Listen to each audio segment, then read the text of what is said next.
Hello and welcome back to the podcast. I'm the host, Sean Boyce. I'd like to welcome my guest to the show today, Lloyed Lobo, who's the co-founder of Boast, Traction, and has written a best-selling book called Grassroots to Greatness. Hello, Lloyd. How are you? And thanks for being on the show.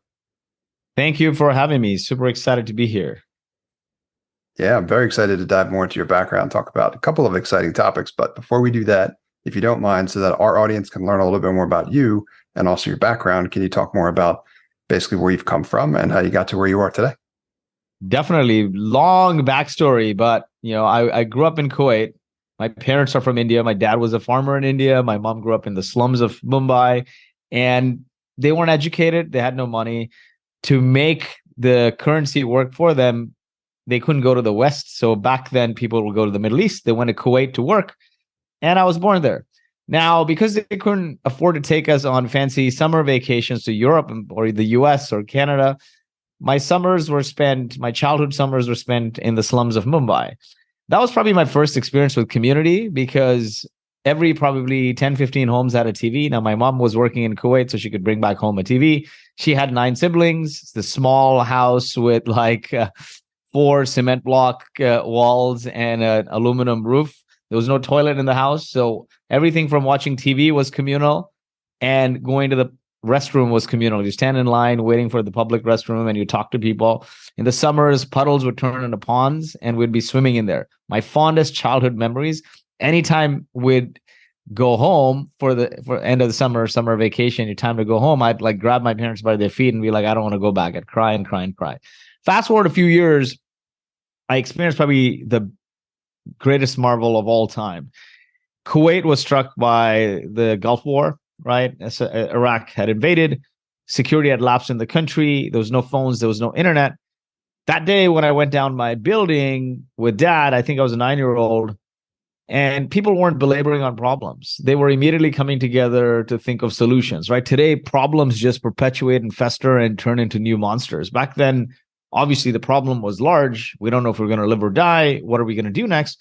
But people started immediately thinking of solutions. Hey, I can organize food supplies, or hey, I'll guard the building from X time to Y time. Somebody else is like, if we have displaced family members, I have extra room. Others are like, hey, well, the schools are empty. Maybe we can coordinate shelter for people. Every building turned into sub-community, coordinated with the next community, the next building, the next building, the next building, turned into the largest evacuation movement, grassroots evacuation movement that communicated with embassies, with governments, and took the people to safety over months.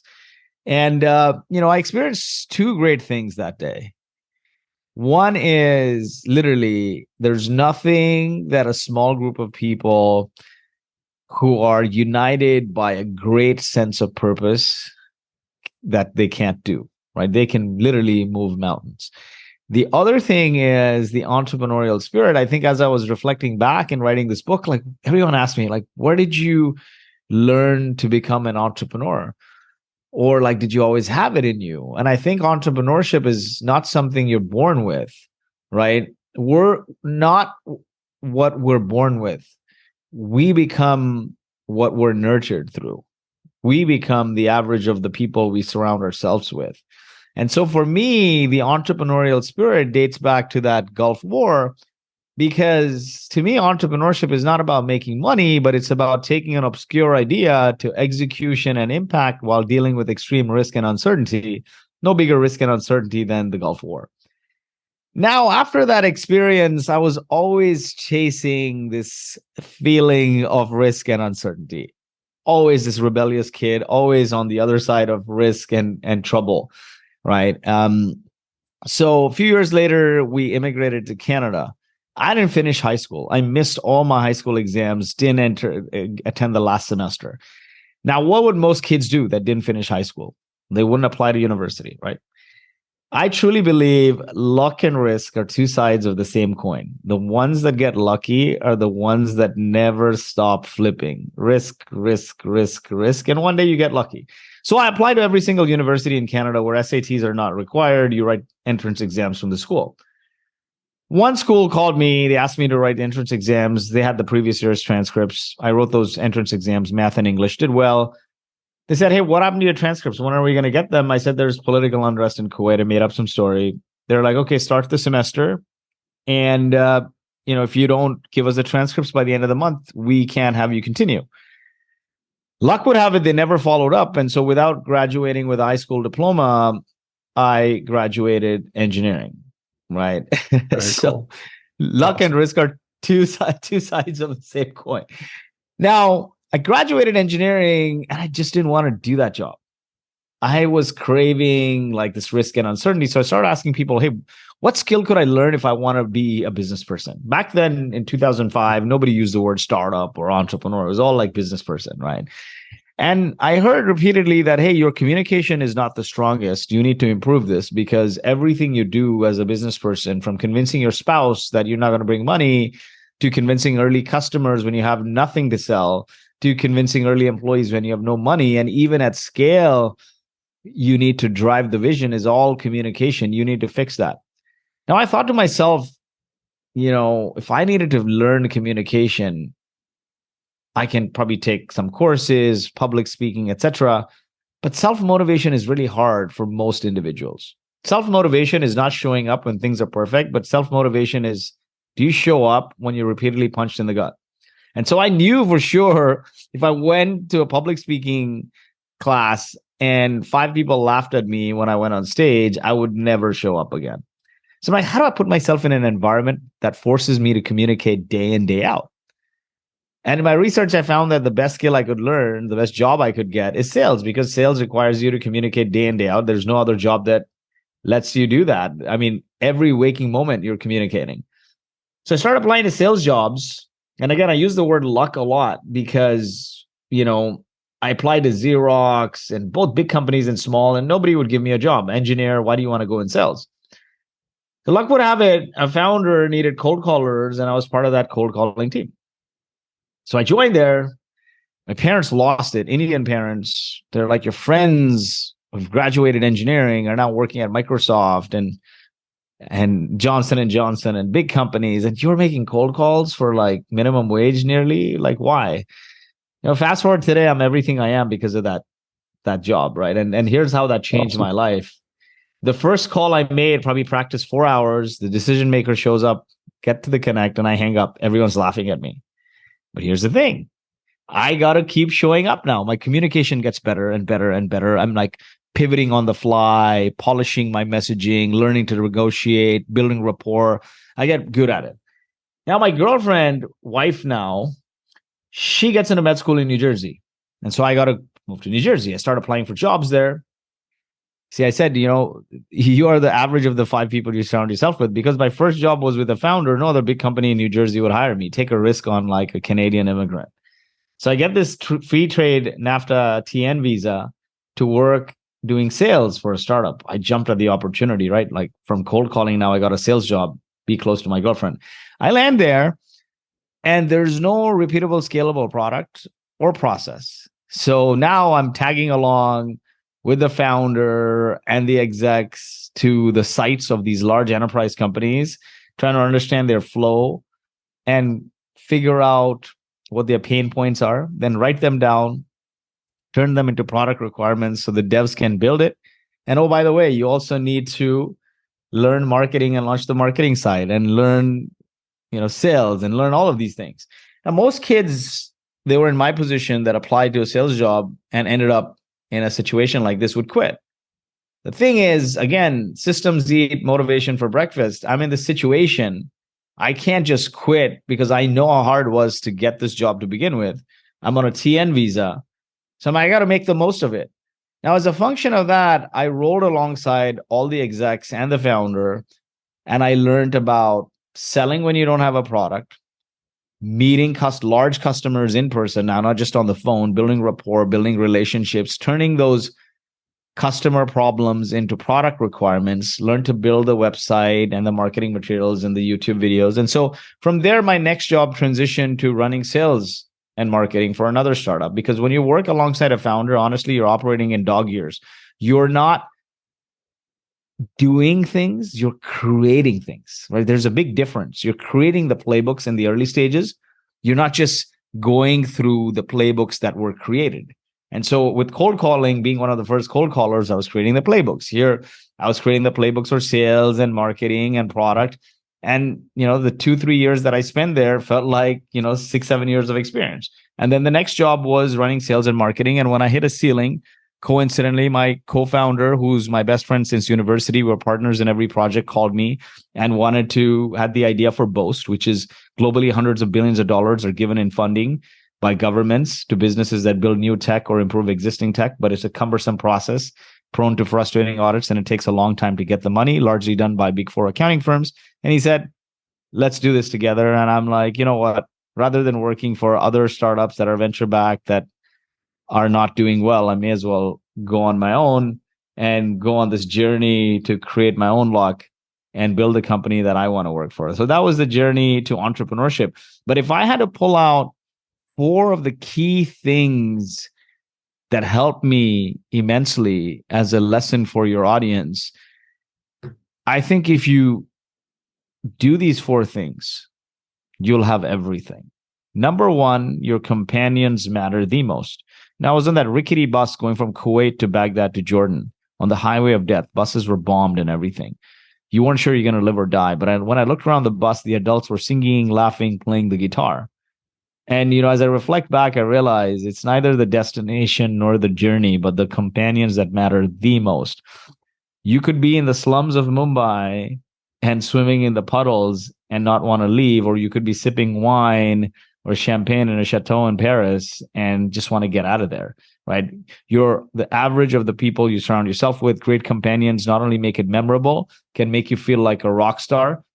And loneliness is the number 1 killer in America. So, your companions matter the most, right? So your community is key, number 1. All my learning from getting our customers at Boast, getting our partners, all the relationships. I've lived in so many different cities. I'm currently in Dubai, is all through that traction community. Not only that, the investors who bought half the company also came to an event we hosted. So the community for me is everything. Number 2 is communication. Communication is literally the rails of everything we do. If you can't communicate, you don't have an audience. You have an empty room. Clearly articulating your vision to excite and inspire people is something a founder needs to do day in, day out. It's not a one and done activity, because people who are energized and inspired can move mountains. If you want to communicate just to inform people, just send an email. But you want to energize people, because that's how companies that are enduring are built, on energy, on inspiration, on vision. The third thing is your ability to create. A lot of what you're doing is creating connections, creating playbooks, creating product, creating content. And the 4th C, without this C, you have nothing. You literally have nothing. You can be the best communicator, the best creator, and have the best community. But without this 4th C, you will have nothing. And that is consistency. Consistency on small actions lead to big outcomes over time. Consistency is what we call overnight success, right? Like, there wouldn't be Mr. Beast, there wouldn't be Warren Buffett, there wouldn't be Larry Ellison. Every successful person just never stopped. Look at where they started. Like Gary Vaynerchuk, he believed in video so much. I think in 2005, I was a part of the HubSpot's inbound marketing community, and everything I learned about sales and marketing was from them. Gary Vaynerchuk had this course on video marketing for business, and he was so bullish on it. He never stopped. That's why he's Gary V today, right? And that's a big thing. Consistency is key. Amazing. It's an incredible story. And it seems it's a key part of your inspiration for what led you to Boast and a number of these other ventures as well, too, which I'd love to dive in further. And from my understanding, Boast had reached 10 million ARR. So I'd love to hear you talk a little bit more about what it took to get that product company to that level, as well as the importance of this community-led growth concept. Obviously, community is a key part of who you are, what you've lived, experienced. Sounds like you've leveraged that as a growth strategy for your software company as well, too. Love to hear you talk a little bit more about both. Definitely. So, when we started the company, I moved to a new city. Alex, who had the idea, was in Calgary, Alberta, Canada at the time. I was in San Francisco. My wife was now doing a fellowship at Stanford, but moved in to his spare bedroom. He had a futon there, and we started the company. Now, what's funny is you don't realize this, but when you're doing it, it's always throwing spaghetti on the wall. And your default is the experience you had, your recent experience. My recent experience was all selling, cold calling, selling the last 5-6 years before we started Boast in 2012. But when tough times hit, it's not your experience that's your gut reaction or your knee-jerk reaction. It's your DNA, I guess. It's your conditioning. It's your nurture, right? And so I didn't realize this. All my life, I was conditioned around community, right? From that slums to the Gulf War to the communities I was a part of. So building relationships and building community was my DNA. And so your natural instinct is your nurture that kicks in when you're faced with calamity. And I never realized this until that when we started Boast, is started cold calling, cold emailing the stable companies, manufacturing, construction, oil and gas. And look at what we're selling, right? Give us your data, your R&D, technical data, and we'll get you money from the government. Is the best form of capital, no interest, no equity. It sounds like a scam, right? And even if it's not a scam and they heard of it, they're working with a big four accounting firm. So dejected, I'm like, oh man, my experience of 5-6 years is literally failing here. Nobody is interested. No major company is interested in like furthering conversations, right? This is bad. My experience is going to crap right now. So we started hitting the events of this manufacturing, oil and gas, construction. And we realized we just couldn't vibe with them. We just couldn't. Like, we looked like two guys who threw on a suit jacket on top of a hoodie, and they were the cigars club. There was no connection, no camaraderie. So dejected, we start going to the startup events. And we feel this instant connection. We're at 0 trying to get to 1. They're in the early stages. We become friends with them, great conversations. We start hanging out together, eating together, drinking together, partying together, hosting events together, participating in hackathons together. Now, back then, like I said, right? Cold calling was my recent experience. But when I got pushed against the wall, my gut reaction, survival instinct, was community. Now, I'll share the framework that came out of it looking back, right? Because back then, dude, it was throwing spaghetti on the wall and this stuck. So now, your early days of a company, you want to build a community-led company. Where do you start? You don't even have a target market. How do you figure out your target market? Again, 4 things to figure out your target market. Number 1, do you have a passion for this audience or the content you're creating? If you hate your audience, you'll never be able to sustain, right? Building a community-led company or a business is a long slog. It's a marathon of the heart and mind. If you hate your audience, you'll never be able to sustainably create. The second thing is a small but growing niche? Is it going to turn into a big market? The third is there a propensity to pay? If they don't pay you, you have no business. And the fourth one is there an ease of access? The ease of access is key. You can have the best market that you have a passion for, but if you can't get in, you're done. The next thing is understanding this market really well. Understand where they eat, breathe, drink, sleep, their titles, their problems, and their goals. But problems and goals are short-lived. So also their long-term aspirations, because as a company, you'll evolve, right? You'll evolve beyond the first product. Your problem, your customers' problems, your ideal customer profiles, problems, and goals will give you your product 1, 2, maybe. But when you latch on to their long-term aspiration, it'll give you your vision and your future products. So understand their aspirations and what stands in the way. Now, as a function of hanging out with these people, we found 2 white spaces, right? We understood the aspirations. We understand the problems. We found 2 white spaces. This was 2012. White space number 1 is nobody was giving any love to startups. No service provider would. They would make fun of us for serving startups. They're like, these guys are not going to pay you. You guys are going to go bankrupt. And we would say things like, man, your customers don't want to work with us. And you don't want to serve people like us. So we're left to serve our own. Now, today, all those accounting firms are launching startup programs. I'm like, yeah, because the market has exploded. So you're following the money. But where were you back then? The second thing, and tied to that is like the media, local media also wasn't giving that community, the startup community, any attention. The second thing was all the events we would go to were organized by event organizers. So they didn't understand the founder pains, and the speakers they would bring would talk about high-level CEO platitudes, man. Like some CEO of a multi-$100 million company or $50 million company talking about their journey. Man, I started a company. I quit my job. I don't need inspiration. What I need is the tactics. How do I get my first 10 customers? How do I launch my first product? How do I drive traffic? What channels do I pick? How do I get my first angel investors? That's what I care about, not like some inspiration from your journey, right? And so we found those two white spaces. And so that is key when you latch onto a market, is to understand the white space. And the only way to understand the white space is spend time with them. Go hang out at their events, eat, breathe, drink, sleep where they do, and ask a lot of questions, right? Basically, you'll come up with the top problems, the burning questions that if you had to write an ultimate guide for this ICP, what were the chapters, sub-chapters, and key topics? So we landed on that. Now, you determine the circle of influence for this audience. And that is key. The audience is the nucleus, and then you have the circle of influence, right?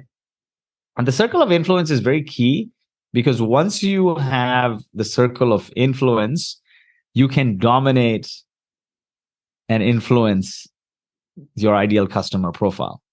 So step number one of figuring out the circle of influence is, who do they follow?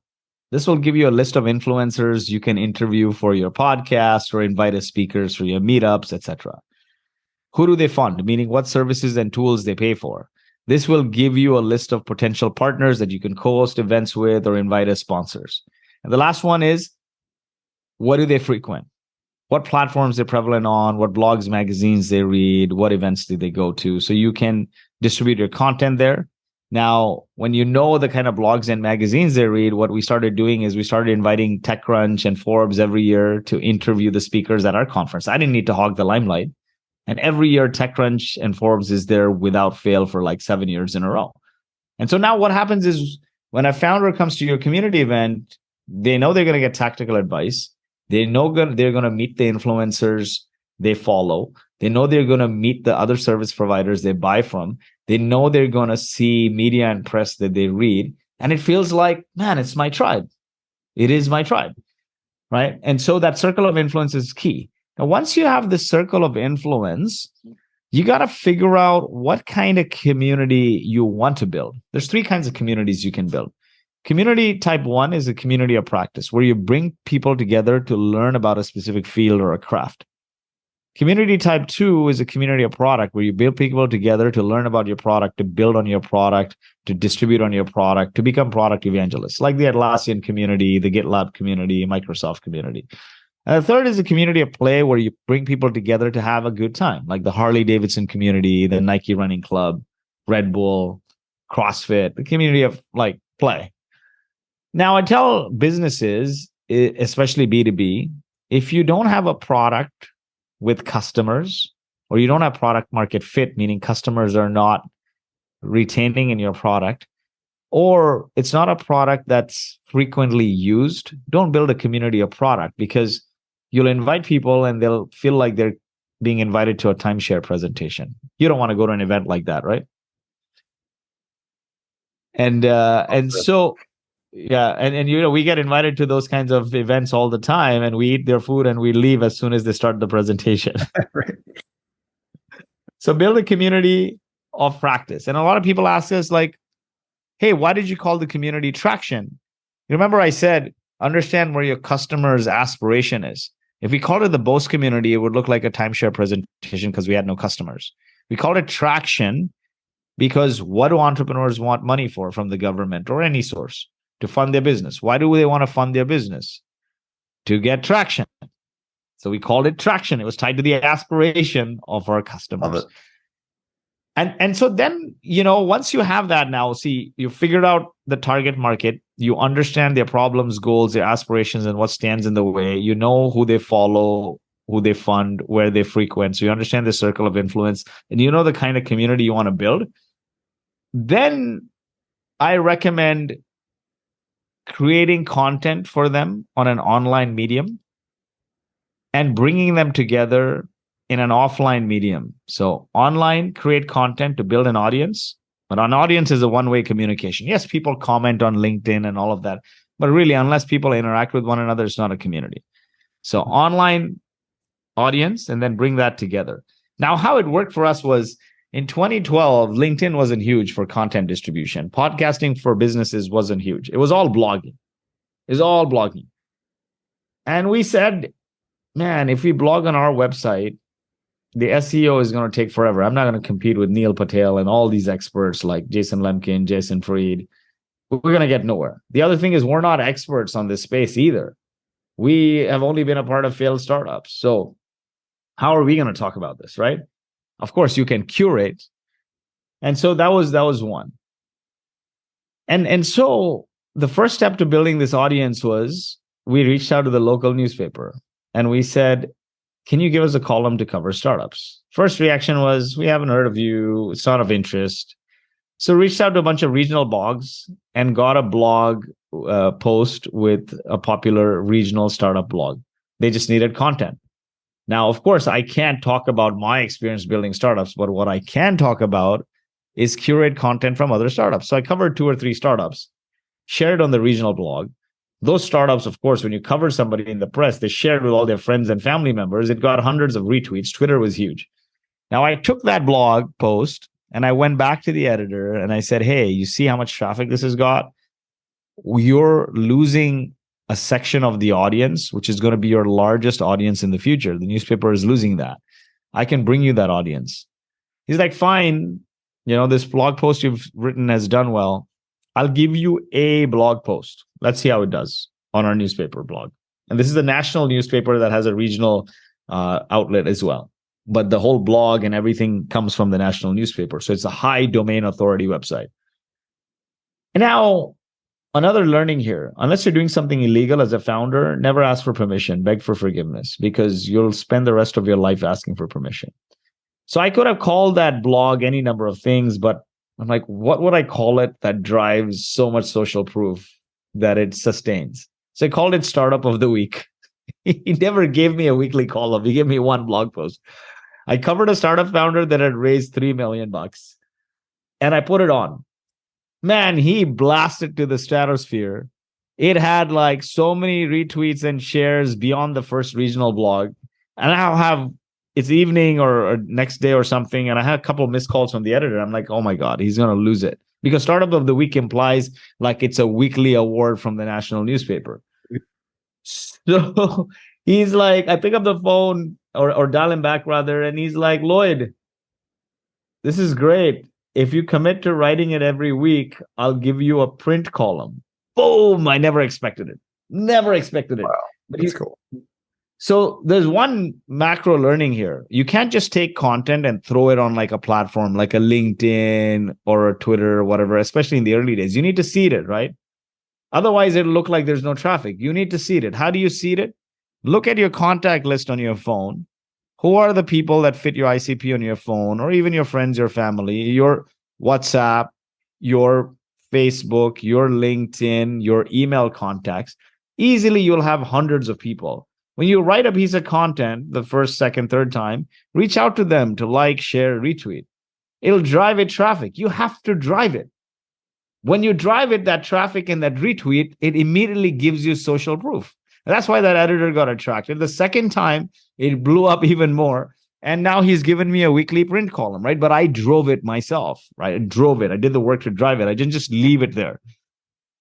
And so now that weekly column that went into print gave me 4 things. One, it gave me a weekly backlink to a new website from the highest domain ranking site in the country. So my SEO juice started to jump.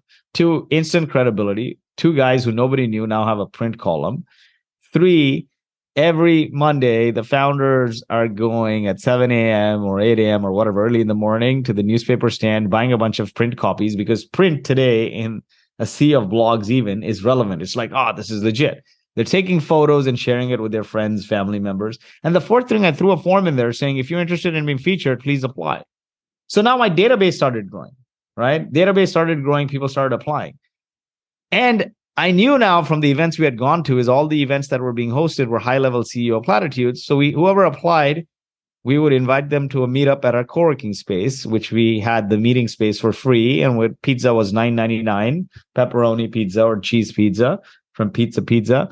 And we'd send an invite like, hey, Sean, we're hosting a meetup with influencer Melissa. Like, Melissa has bootstrapped her company to 1 million ARR, and she's going to talk about how she got her first 10 customers, the exact playbook, right? And there's going to be free pizza. 10 people showed up. Next time we did it, 10 more people showed up. Kept showing up. The startup of the week column, we kept writing. It was a good boomerang effect. The audience was building, list was building, and would bring them together to interact with one another. The key here was consistency. We never stopped. Week in, week out, we started doing these events. Week in, week out, we were co-hosting events. Week in, week out, we were writing this column. One day, 200 people showed up at the co-working space, man. And the guys who run the co-working space are like, listen, you can't like hijack the co-working space to run a free event for 200 people. This is like now a full-blown conference. We went down to some AV shop, like, the corner like record store, and they had a projector and they had speakers. We got that makeshift, hijacked all the aisles. I'll never forget. Even the mayor of Calgary showed up to that event. It was hilarious. And then Awesome. And that eventually evolved into what we call today Traction, 100,000+ subscribers. We've had the C-suite from Uber and Atlassian and Twilio and HubSpot and some of the biggest names in tech. And so that was the journey. But the key thing there was, community, creation, communication, and the last one, consistency. We just never stopped. And as we went and did that, that was our journey to 10. And think about what it did, right? In terms of monetization, we're building relationships with people. So it's very easy to ask, right? Saying, hey, do you have a need for this service? They're going to be like, you're adding so much free value to me. You're the good guys. Why not do business with you? We had their circle of influence, the influencers and the people they bought from. They started referring us business. So cool. What a wild story. And I love how you're connecting all the dots together as well, too. Like not just setting something up as it's a one-time thing, but making it sustainable and building a ton of growth into it along the way as well, which is fascinating. So that it becomes self-sustaining. And then ultimately it's just like the growth potential is seemingly unlimited. Very cool. So a lot of opportunity and community-led growth. Thank you for telling and sharing more about that story. I definitely want to dive into a lot more topics with you, Lloyd. What I'm thinking we'll probably do is do another episode to cover some of these other areas as well, too, because I know you got a lot of experience in other areas that are definitely relevant for our audience as well also. But before we wrap up this episode, I want to hear more about like what you have going on lately. And then for our listeners or for anyone that you'd like to reach out to you and connect with you, where should they go to learn more? How can they get connected with you? How could they find out more about your book? Anything else you want to talk about there that can be included in the episode as well, too, would be great. Definitely. So, what's interesting is we sold a majority stake in Boast, 52 some odd percent, because we had bootstrap. We still own 35, 38% of the company, something like that. And so we stepped out of the day-to-day of the company, transitioned to the board. I sit on a couple other boards. And, life is good. See, all our life, I chased success. All my life, I chased success looking for happiness. And when money came, I hit rock bottom. I felt like I lost my tribe when I left the day-to-day of the company. So what's really funny is all my life I had no money, right? But I had a tribe of people from that slums in my summers in Mumbai to the Gulf War to the community of friends through building the startup. I built my identity around this company and this community and this tribe. When the money came and I left the day-to-day of the company, I literally face planted. I, for the first time, came into millions, but the first time I experienced truly what depression was. I got drunk, overweight, became insufferable. And then what brought me to sanity was a community of people as well around health and fitness. And as I then started to reflect in my free time, I realized like loneliness is the number one killer in America. There's this concept of blue zones, which are the 5 places where people live functionally until they're 100. Functionality is key to longevity. Otherwise, longevity is meaningless. Now, these places that are called blue zones have 9 common traits. 4 or 5 of them have to do with human-to-human connection, communal living, right?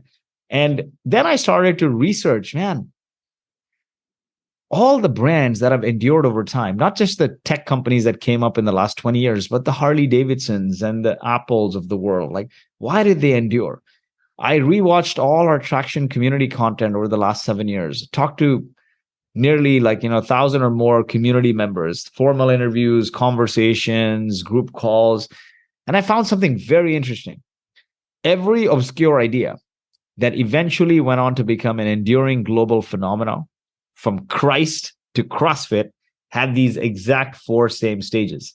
People listen to you or buy your product, you have an audience. When you bring that audience together, it becomes a community. When that community comes together to create impact towards a greater purpose that's beyond your product or profit, it becomes a movement. And when that movement has undying faith in its purpose through sustained rituals, over time, it becomes a cult or a religion. And I'm like, this is insane. Audience, community, movement, religion. And the springboard of going from an audience to a cult-like brand is community. A lot of us, we see influencers. We're in the age of influencers, micro-influencers. If the influencer stops creating, they lose the audience, right? But if you build this community, it will sustain probably longer because it's human-to-human connection. And, we create so much content on all these platforms like LinkedIn and Instagram. If they change the algorithm, what happens? You're done. So the key to sustaining for the long haul is community. So I decided to write a book, From Grassroots to Greatness, 13 Rules to Build Iconic Brands with Community-Led Growth. It's on fromgrassrootstogreatness.com. It was a bestseller last week alongside Elon Musk's book. So I'm very proud. We sold, I think, 7,000 copies or something. So that's the love of the community. And on the website, fromgrassrootstogreatness.com, next week, I will have a Notion doc, which is a workbook, because this book is all stories, but the workbook will give you more detailed templates and behind the scenes interviews. And there'll be a page for all the podcasts I've appeared on. Probably in the last 8-9 weeks, I've appeared on 70 plus podcasts, and over time, probably that's 150. Then my own podcast and some other resources. So it'll be your guide to building a community-led business on fromgrassrootstogreatness.com. And follow me on LinkedIn, Lloyed Lobo, LLOYED LOBO. And I want to end with this, man. Yesterday's innovation is always tomorrow's commodity, right? If you build a community, you will not become a commodity. Amazing. Thank you so much, Lloyd. And for our listeners, check out Lloyd's stuff. It's fantastic. Thank you so much for being here, Lloyd, and sharing your experience. I'm excited to see what's next. I know it's greatness, and excited to have you back on the show for another episode. Thank you so much, man. When it's ready, let me know. I'll share it in our newsletter. Thanks for listening to this episode of Product Launch. I hope you got value out of it. I like to feature product people on my podcast because that's who I love to help. I'm a product strategist, and I can help you scale your business and grow your profit through a product. If you'd like to learn more about how I can help you, email me at sean@nextstep.io. That's Sean, SEAN, at nextstep.io. Or visit my website at nextstep.io. That's nxtstep.io.